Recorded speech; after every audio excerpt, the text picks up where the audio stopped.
കൊച്ചി ബ്രോഡ്വേയിലുണ്ടായ തീപിടുത്തത്തിൽ തീ നിയന്ത്രണ വിധേയം. ഷൺമുഖൻ റോഡിൽ ശ്രീധർ തിയേറ്ററിന് സമീപത്ത് പുലർച്ചെയോടെയാണ് തീപിടുത്തമുണ്ടായത്. തീപിടുത്തത്തിന് കാരണം ഷോർട്ട് സർക്യൂട്ട് അല്ലെന്ന് KSEB വ്യക്തമാക്കി.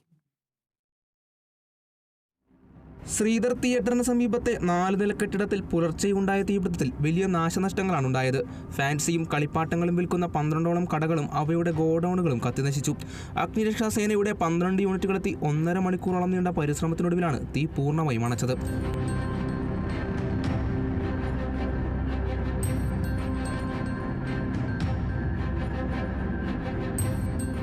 കെട്ടിടത്തിന് പിറകിൽ കൂട്ടിയിട്ടിരുന്ന ആക്രിവസ്തുക്കളിൽ നിന്ന് തീ പടർന്നുവെന്നാണ് പ്രാഥമിക നിഗമനം.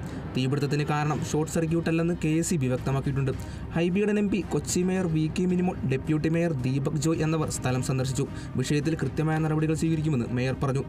സ്വാഭാവികമായും എന്തൊക്കെയാണെന്ന് പരിശോധിച്ചിട്ട് നമുക്ക് പറയാൻ പറ്റില്ല. മുൻപും ബ്രോഡ്വേയിൽ ഇത്തരം അപകടങ്ങൾ ഉണ്ടായിട്ടുണ്ടെന്നും സേഫ്റ്റി ഓഡിറ്റ് നടത്തേണ്ട ആവശ്യകത വലുതാണെന്നും ഹൈബിയുടൻ പറഞ്ഞു.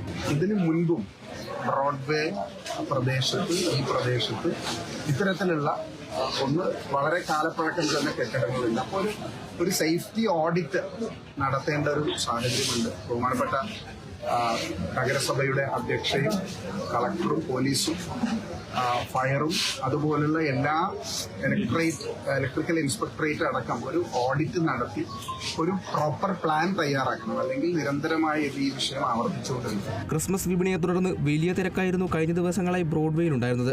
അപകട സമയത്ത് സ്ഥലത്ത് ആളുകളില്ലാതിരുന്നതിനാൽ വലിയ അപകടമാണ് ഒഴിവായത്. Kerala vision news, Kochi.